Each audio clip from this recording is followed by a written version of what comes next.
The American Egyptian Women of Influence podcast aims to be the American Egyptian culture podcast of choice. We believe that our knowledge and our participants' stories will greatly enhance understanding of both cultures.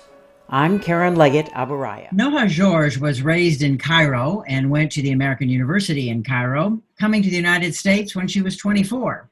Now she lives in Arlington, Virginia.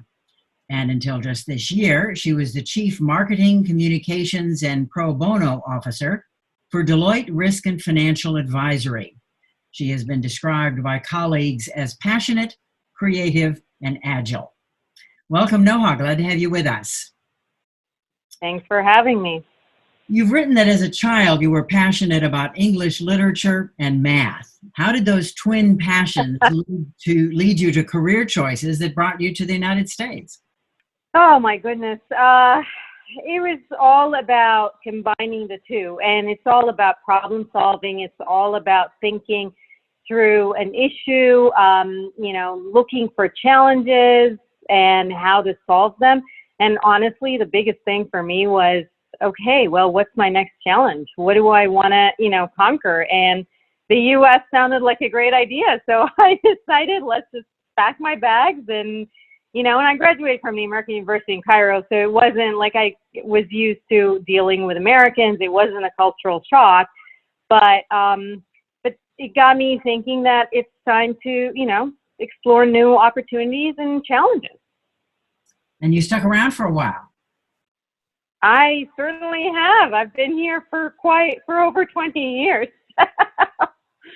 Yeah. Now, you did a lot of different things in marketing communications with Deloitte Touche, but you also developed what the company calls a reputational risk sensing program.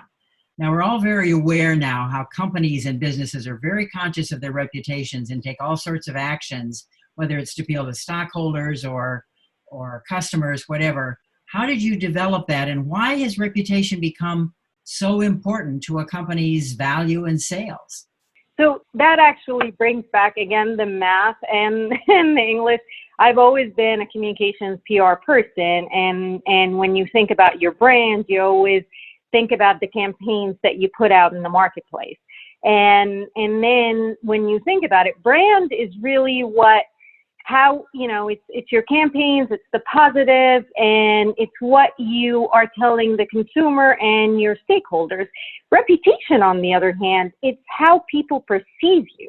It's the perception of your stakeholders, be it, your clients, your customers. And for me, it was, how do you distinguish between the two? Because you would hope, every company would hope that the brand and reputation sort of mesh, but a lot of times they don't.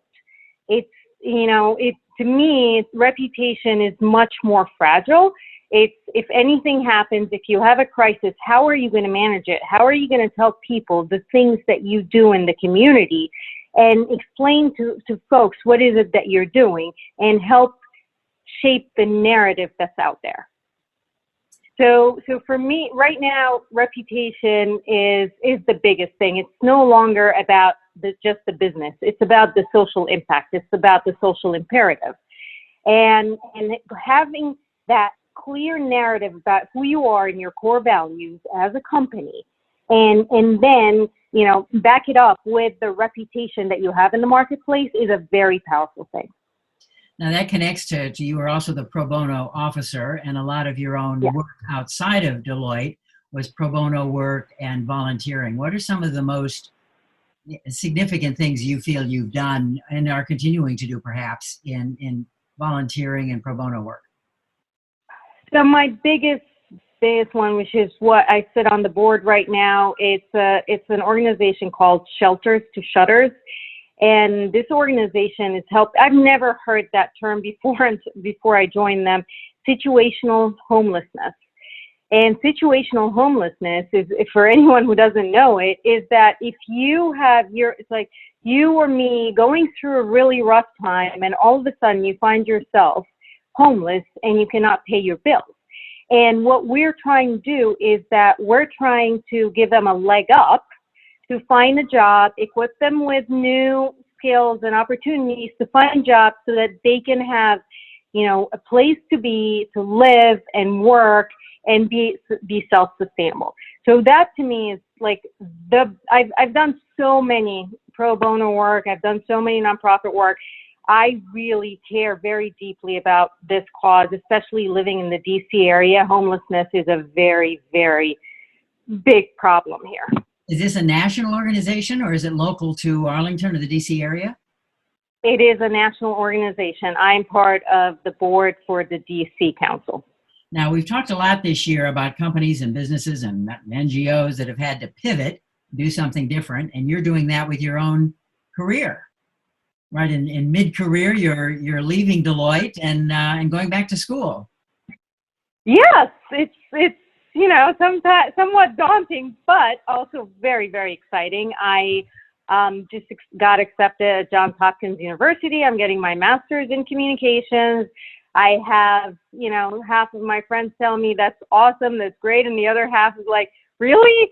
I'm like, are you going to learn anything new? And I'm like, absolutely, you always do. I recently, the reason why I wanted to go back to school is that like 6 months ago, I took a Yale class about women leadership, and the way it taught I learned like 3 or 4 nuggets, and it's only, you don't need to learn a ton of things. You're no longer, like it's like in your early 20s where you're a sponge and you're getting all this stuff, but 2 or 3 nuggets from one class was a huge thing for me. And that's really what propelled me and made me decide I really want to go back to school. Now, how do you maintain your connections with Egypt? So my entire family still live there. I'm the only one who's here, but my mom was just here for 3 months and she went back for Christmas. I go back. I was back, believe it or not, in the midst of a pandemic. I went there in last September. I was there in September for a week to bring her back with me. I still have all my friends. Thank God for Facebook. That's my biggest connection with my friends, my high school friends, my college friends. But I will always be Egyptian no matter what. Very good. Well, we wish you well as you head toward new careers and a new future, and we'll check with you down the road. Good luck to you, Noha. Thank you very much. Thank you. Noha Georges.